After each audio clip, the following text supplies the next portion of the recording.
Ang TVJ is Itbulaga. Itbulaga is TVJ. Hindi pwedeng maghiwalay yan kahit anong gawin natin.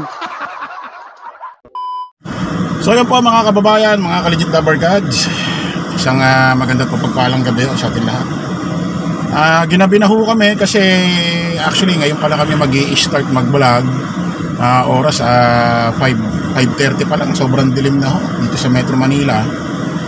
Ginabi na kami kasi traffic. Nahirapan pa kami maghanap ng parking. Itong kasama ko, yung videographer ko si Richard,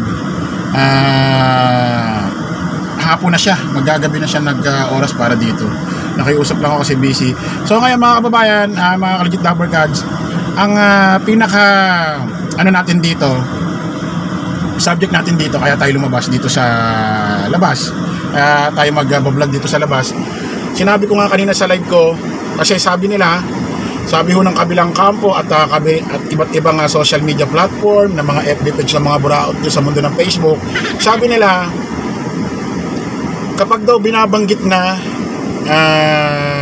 ang word, ang trademark na Itbulaga, no? Pag naririnig na raw ng taong bayan, ang naiisip na raw, ang naaalala, hindi na raw ang Tito Vic and Joey. Ang naiisip na raw Paulo Contis, Yorme Isko Moreno at si Buboy Villar. Sama na natin si Buboy Villar. Pati makakasama siya sa issue, kawawa naman hindi na naririnig yung pangalan. According din daw sa mga FB page, yun din daw mismo sabi ni Attorney Maggie Abraham. Ewan ko lang kung legit yan. Ayun yung nasasabi na kapag daw binabanggit sa taong bayan at naririnig daw ng taong bayan na ang naririnig ng taong bayan ay legit daw Itbulaga, yung trademark na Itbulaga, yung word na Itbulaga, ang naaalala raw itong Paulo Contis, Yorme Isko Moreno at Buboy Villar na. Hindi na raw Tito Vic and Joey. So napilitan akong lumabas, mag-survey, magtanong-tanong. Hindi ko nga lang alam kung mapapangako ko na hanggat maaari nga 10 tao no?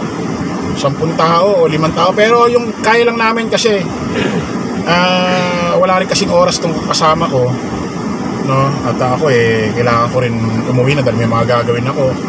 So subukan namin hanggat maaari, siguro pinakasagad ng mga 5 tao, no? Pero hindi namin mapapangako, pero hanggat maaari 3, lagpas ng 3 or 3. Survey lang tayo mga kababayan, mga ka-legit lover gods. So yun, lalabas na kami. Update ko na lang kayo after nito mga kababayan, mga ka-legit lover gods. At tatanungin natin, ano ba ang naaalala nila, sino naiisip nila kapag nababanggit ang word trademark na Itbulaga. At para hindi ho nyo isipin na edit at tinuruan muna namin yung tao, ang gagawin ko hong klaseng vlog, wala akong putol. Mag-i-introduction muna ako, tatayo muna ako sa isang lugar, then tsaka ako lalapit doon sa tao na mapipili natin na kung sino, kung ano yung itatanong natin sa kanya bago tayo lumapit. Hindi yung actual na pagbukas ho ng video makikita nyo agad tao, kinakausap agad namin. Hindi. Tatayo muna kami sa isang lugar, din lalapitan namin, pakikita namin sa inyo na walang edit, hindi namin tinuruan, para makuha talaga namin yung pulso ng taong bayan about dito sa usapin dyan sa Facebook na kapag binabanggit daw ang word na Itbulaga, ang noon time programa na Itbulaga, ang naiisip na alala na raw itong si Buboy Villar, Paulo Contis at Yorme Isko Moreno. Hindi na raw naiisip ng taong bayan ng TVJ, legit lover gods. O sige po, maraming salamat. Let's go. Okay, salita ka naman. Let's go. Bye-bye. Okay mga kababayan, mga ka-legit lover gods, no? Andito tayo sa public. Maghahanap po tayo ng hindi ko lang sure mga kababayan, mga ka-legit lover gods, kung kakayanin ng 5 tao o 4 o hanggang 3 tao lang, kasi inabot kami ng dilim, traffic ngayon, ang hirap mag-park kasi alam nyo naman, holiday season. So bago kami lumapit sa tao, simulan natin dito sa kinakatayuan ko kasi baka sabihin edit, tinuruan. So ito, may nakikita ako si ate. Puntahan natin. Tara, tanongin natin.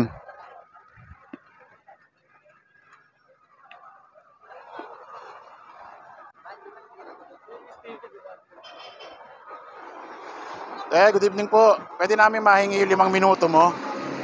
Vlogger kasi kami. May sinasurvey lang po kami. May sinasurvey lang kami.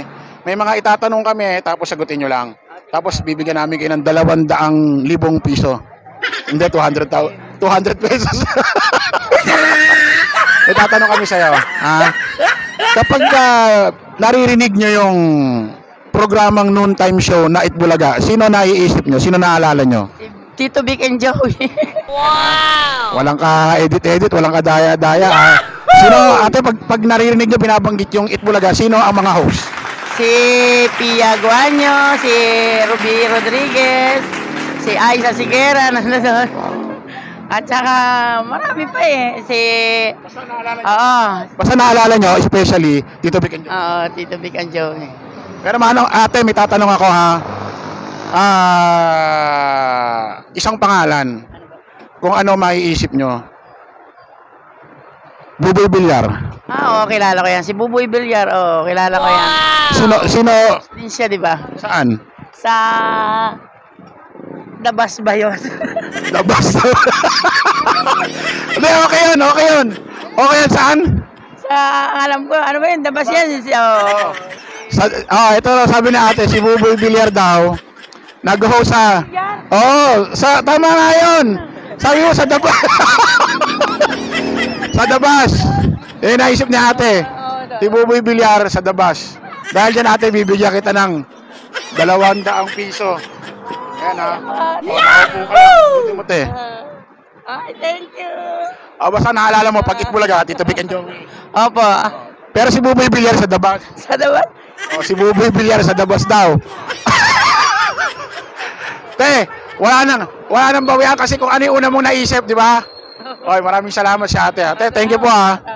Okay mga kababayan, mga ka-legit Dabarkads, no? Andito ulit tayo sa isang lugar ng Quezon City. Maghahanap po tayo rito ng pangalawang biktima. Biktima talaga eh. Hindi, maghahanap tayo ng pangalawang tao na kung saan. Tatanungin natin kung sino, ano ang naaalala nila, sumasagi sa kanilang isipan, kanilang pag-iisip kapag naririnig nila yung programa o pangalang Itbulaga. Sinisimulan ko kasi lagi dito sa kinakatayuan ko bago tayo magpunta doon mismo sa tao para hindi nila iniisip na scripted or may edit, may daya, di ba? So andito kami sa isang peryaan eh. Si Manong kaya, ayun oh, yung nakasando. Payag kaya. Basta huwag may tigil yung video. Ano natin?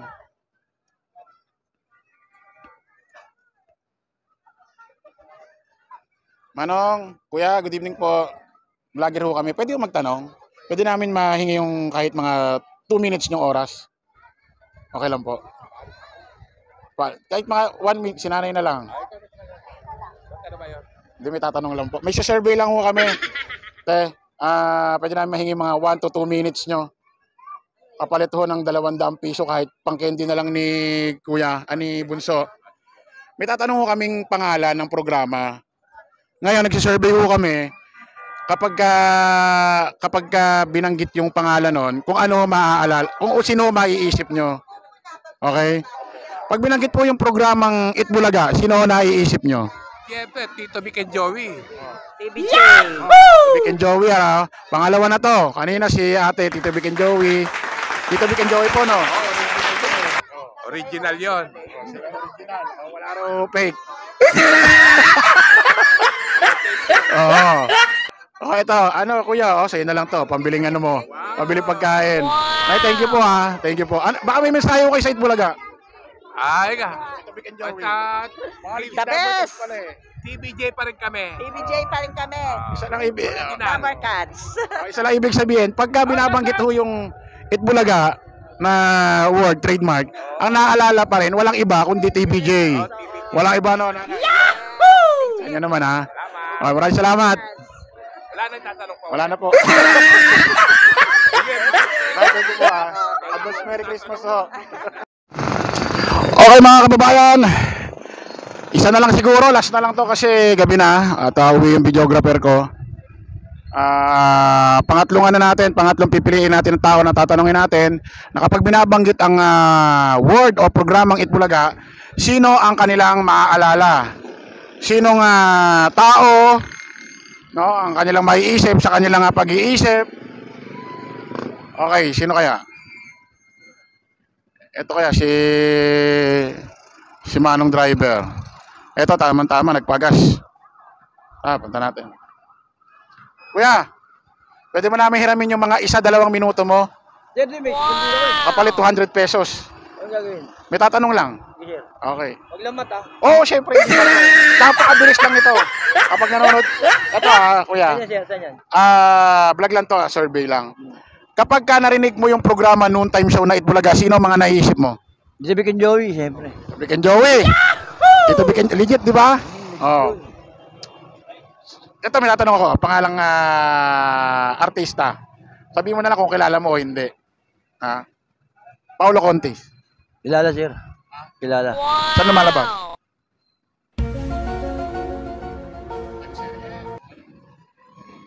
Bubblegum madalas eh. Bubblegum. Paolo Contis. Correct, Bubblegum, no? Pero pag kahit Bulaga, sino naalala? Di sabihin Joey, yan. DJ, no? Legit Double Cuts. Dahil sa'yo, Manong, alam ko, tinignan talaga kita kasi nagpagas ka eh. Oo. Sabi ko, ito na lang piliin natin kahit pa paano, mapalitan yung pinagas niya. Kaya 200 pesos. Maraming salamat, kuya. Ingat ka lagi sa biyahe. Okay. Thank you. Oy, suporta tayo at Bulaga. Oh, thank you. Bye-bye. So, yun po mga kababayan, mga kaligit Double Cuts. So, tapos na. Andito kami sa shop nila. Dito sa coffee shop nila. Ang aking kasama, videographer. Bali, ginabi na kami. Oh, ito yung coffee shop nila. Oh. Pero ganda pala ng coffee shop nyo, ano? Oh, gabi pala nagbubukas to hanggang madaling araw ba? Oh, ginabi na kami kasi itong kasama ko hapon yung pwede siyang oras. Thank you, boss, ha. So, ginabi na kami pati yung pag-survey namin sa labas, ginabi na rin. So, gabi na kami natapos. Hindi namin nagawa yung tol, di ba, hanggat maaari sana 10 tao, no? 5, no? Hindi kasi, kailangan na, ito kasi yung kasama ko, siya yung rito sa, nagmamanage dito. So, kailangan na niya nang magpunta rito. Wala na siyang oras. Ako, wala na rin akong oras eh. At least nakagawa kami ng survey kahit 3 tao lang. Na about dun sa sinasabi nila na kapag daw naririnig ng taong bayan, yung word, yung trademark Night Bulaga, naiisip daw si Paolo Contis na, si Yorme Isko, at saka si Buboy Villar, hindi na raw ang TBJ. So, nag-survey kami. So, lumabas ako. Hindi na ako sanay mag-vlog sa labas. Parang nakakahiya na. Parang napasubo ko sa vlog na to, ha. Masarap kaya sa bahay, no? Linggo-linggo. Kundi lang dahil sa inyo, hindi ko gagawin to eh. Ito yung kasama ko. Yan, Yan. Richard. Yan. Ano ka ba pa? Legit Double Cuts ka ba? Oo naman. Baka showtime ka. Baka, baka generic Night Bulaga ka. Oh, ito yung shot, nila, oh. Mga stop. Ganda pala ng pwesto rito. Mayaman na pala tong kumpare ko. Parang, ganda, oh. Ay, tao sa inyo. Ano pangalan ng coffee shop na to, Tol? Gift Cafe. Ayan, Gift Cafe sa... Ano bang lugar to? Umaga Building. Ano, no? Mindanao Avenue. Ha? Mindanao Avenue. Mindanao Avenue, malapit sa SM Fairview. Gift Cafe. Ayan. Ito. Bali, ito yung nila. So, ito yung... Umorder kasi ako ng cappuccino. Favorite ko kasi cappuccino. Ito yung mga stop nila. Mga legit Double Cuts ba kayo, Tol? Yes. Ay, kasi pagka narinig nyo yung programa Word na Itbulaga, sino naaalala nyo? TBJ. Oh, TBJ, ha? Itaan nyo naman, ha? Sabi raw nila, pag naririnig na raw yung Word na Itbulaga, ano na raw naaalala? Buboy Villar na raw, eh. Paolo Contis, tsaka Yorme. Sabi ko, paano kaya nangyari yun? O, tingnan mo, naaalala pa rin daw nila, Tito Vic and Joey, TBJ, ayan. Ay, panoorin nyo ito mamaya, upload ko sa channel ko, Chris Ulo. Ayan. Ayan yung mga stop nila. Yan. So yun po mga kababayan, papahinga muna ako, magkakapit, tas uuwi na ako kasi pagod ako. Sa totoo lang, kanina tinatamad na ako umalis. Kaso napasubo yata ako doon sa pinangako ko sa live ko kanina eh. Ang traffic pa naman, tol. Kasi di ba dati pagkalinggo maluwag ang kalsada. Ngayon iba kasi holiday season na. Malapit na magpasko. Kaya yung linggo, yun yung pinakagrabing tao. Monday to Sunday kasi naglalabasan yung mga tao. Pati nga pagpaparking kanina talagang ang tagal natin makapag-park, Chad, no? Inabot ng kulang-kulang agad 1 oras, lalo tuloy tayong nabutan ng sobrang dilim. Salamat, tol. Grabing kape yan, no? Oh. Dito lang yan, sa Gift Cafe. Putik na yan, no? Oh. Dito lang yan, sa Gift Cafe. Oh. Sa Mindanao Avenue, malapit sa may paglagpas ng Jollibee, harap ng McDo. Oh. Kaya, ano pa hinihintay nyo? Legit Dabber Gods, tara na! Kape na tayo sa Gift Cafe! Oh, di ba? Oh. So yun po mga kababayan, bye-bye. Kita-kita na lang po ulit tayo. Paalam po pasamantala. Ang inyong lingkod, host Chris Ulo, Legit Dabber Gods. Bye-bye. Bye. Masaya lahat kasama, lalo